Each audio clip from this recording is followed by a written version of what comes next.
Assalamualaikum warahmatullahi wabarakatuh. Di sini saya akan menjelaskan sedikit hasil dari yang sudah saya kerjakan, yaitu fungsi produksi Cobdoglass Frontier Stokastik. Sebelumnya di sini saya Fitria Alwi dengan NIM 1903211000115. Dan untuk slide selanjutnya di sini saya akan menjelaskan tentang pendahuluan, tujuan, pembahasan, serta kesimpulan. Pada poin yang pertama yaitu pendahuluan, di mana fungsi produksi yang digunakan adalah fungsi produksi stokastik Frontier Cobdoglass. Pemilihan bentuk fungsi produksi Cobdoglass ini sebagai alat pendekatan yang didasarkan pada pertimbangan karena adanya pengukuran efisiensi teknis, alokatif, dan ekonomis dengan cara menggunakan pendekatan dari sisi input dan dari sisi output secara terintegrasi serta membutuhkan waktu sebuah fungsi produksi yang homogen. Dan untuk poin yang kedua di sini ada tujuan, di mana tujuan pada penelitian ini adalah yang pertama untuk melakukan kajian sejauh mana target dan produktivitas jagung, dan yang kedua yaitu untuk mengetahui variabel yang berpengaruh secara signifikan dan elastisitasnya. Berdasarkan hasil pengujian hipotesis di atas, maka diperoleh model linier sebagai berikut.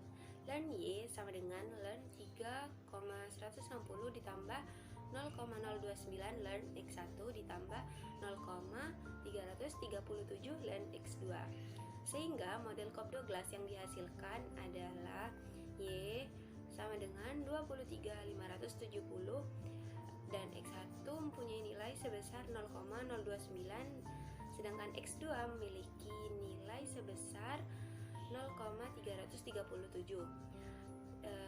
Selain itu juga ada interpretasi dari pembahasan yang sudah diolah dari aplikasi SPSS, yaitu berdasarkan model di samping, maka parameter-parameter beta yang dihasilkan yaitu beta 1 memiliki nilai sebesar 0,029 dan beta 2 memiliki nilai sebesar 0,337.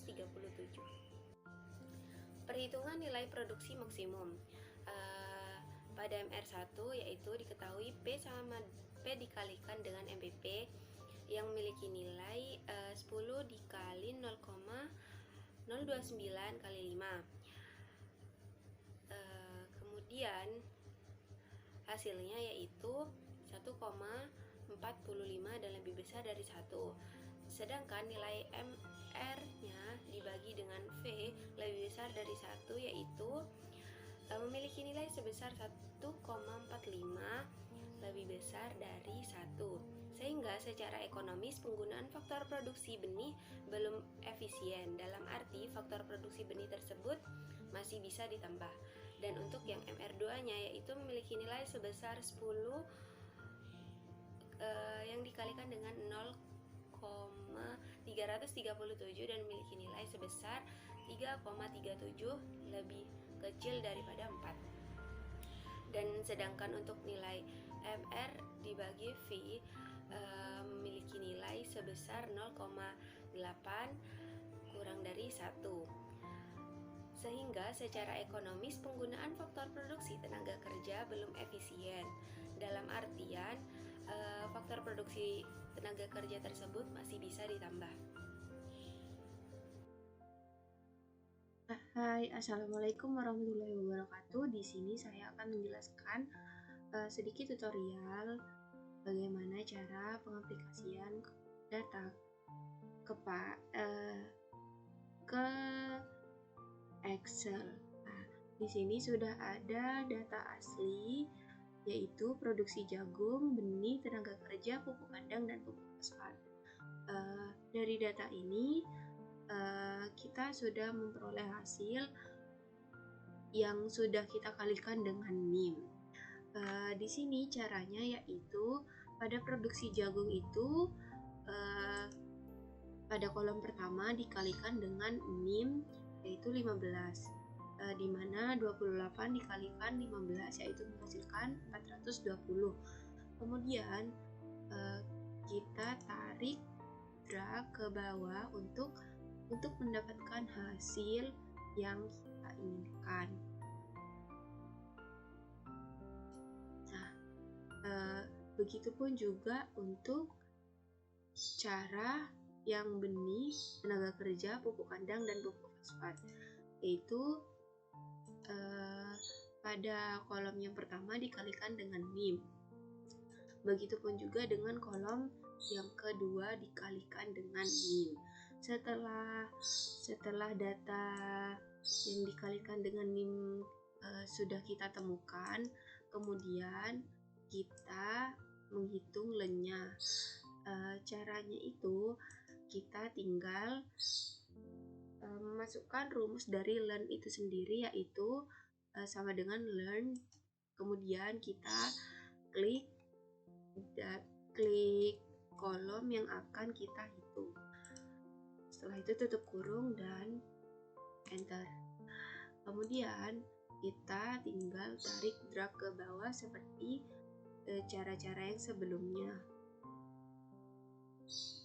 Selesai. Begitu pula data-data dari benih, tenaga kerja, pupuk kandang, dan pupuk fosfat itu juga caranya sama, yaitu learn, terus kita klik kolom yang akan kita hitung, kemudian tutup kurung. Setelah itu enter dan keluarlah hasilnya. Setelah kita mendapatkan hasil learn yang sudah kita inginkan, kemudian kita lanjut pada aplikasi SPSS. Terima kasih. Wassalamualaikum warahmatullahi wabarakatuh. Hai, assalamualaikum warahmatullahi wabarakatuh. Di sini saya akan menjelaskan sedikit bagaimana cara untuk menginterpretasikan ke SPSS. Yang pertama, kita sudah mempunyai datanya, dan kemudian data tersebut kita copy dan kita paste di SPSS. Kemudian kita klik variable view dan pada tabel nama kita ganti dengan Y. Untuk desimalnya sendiri kita ganti dengan 0. Labelnya yaitu menjadi produksi jagung dalam bentuk kuintal. Kemudian untuk measure-nya sendiri kita klik scale, dan untuk name tabel yang kedua yaitu kita ganti dengan X1. Desimalnya tetap 2. Untuk labelnya sendiri yaitu benih dengan satuan kilogram, dan untuk measure itu scale. Ini X2 kita ganti dengan tenaga kerja atau HOK. Nah, kemudian ini juga kita ganti scale. Setelah itu kita klik data view, kan sudah berganti. Kemudian kita klik transform compute variable dan kita tuliskan lny, kemudian kita masukkan kita ke function group, kemudian kita cari di sini learn. Selesai dan kita taruh atas, kemudian kita klik produksi jagung ini, kemudian kita masukkan dan oke. Jika keluar seperti ini, kita tinggal X saja dan kemudian no, keluar hasilnya. Untuk learn X1 caranya sama, kita hanya mengganti bagian atas saja dan kita hanya mengganti ini ya.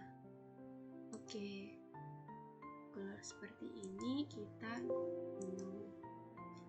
Dan untuk learn X2 kita caranya sama, ganti X2 dan ini juga kita ganti. Jadi tenaga kerja kita masukkan. Oke.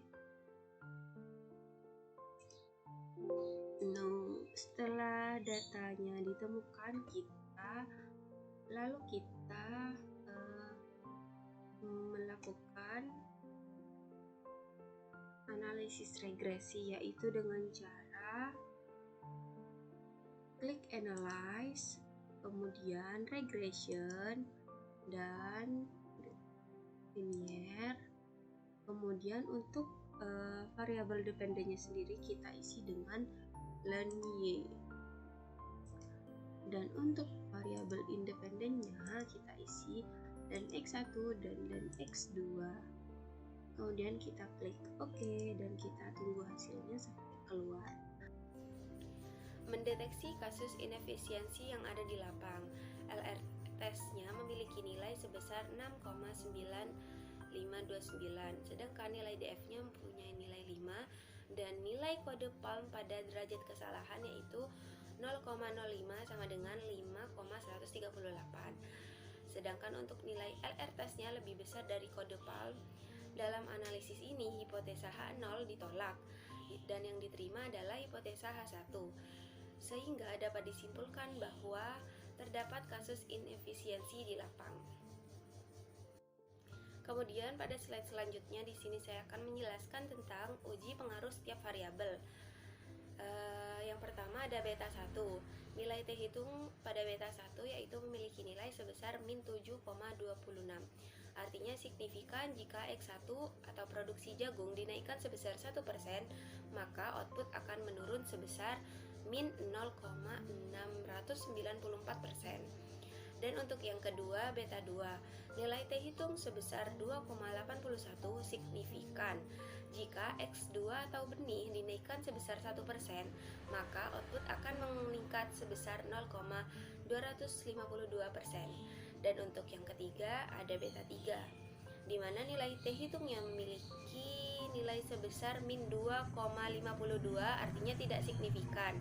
Jika X3 atau tenaga kerja dinaikkan sebesar 1%, maka output akan menurun sebesar min 0,345%. Kemudian pada slide selanjutnya di sini ada penutup, yaitu yang pertama kesimpulan. Berdasarkan analisis fungsi produksi Cobdoglas dapat diketahui bahwa jika variabel input benih dan tenaga kerja dianggap konstan, maka produksi jagung akan bertambah sebesar 3,160. Berdasarkan nilai elastisitas dapat diketahui bahwa elastisitas benih sebesar 0,029 dan elastisitas tenaga kerja sebesar 0,337, sehingga nilai elastisitas faktor produksi tenaga kerja atau X2 paling berpengaruh daripada faktor produksi benih karena nilai elastisitasnya lebih besar. Dan berdasarkan perhitungan NPM per VPM diketahui bahwa baik input benih dan tenaga kerja masih belum efisien atau penggunaan input tersebut belum memaksimumkan profit. Untuk analisis fungsi stokastik frontier diketahui bahwa terdapat kasus inefisiensi di lapang, di mana hal ini dibuktikan dengan nilai LR testnya lebih besar dari kode PALM. Dan berdasarkan presentase error term diketahui bahwa koefisien gamma adalah 90,95%. Error termnya disebabkan karena inefisiensi teknis dan dan untuk caranya sendiri yaitu berdasarkan hasil dari analisis fungsi produksi Cobdoglas, petani dapat menambahkan input benih dan tenaga kerja agar produksi jagungnya meningkat dan juga agar efisien secara ekonomis.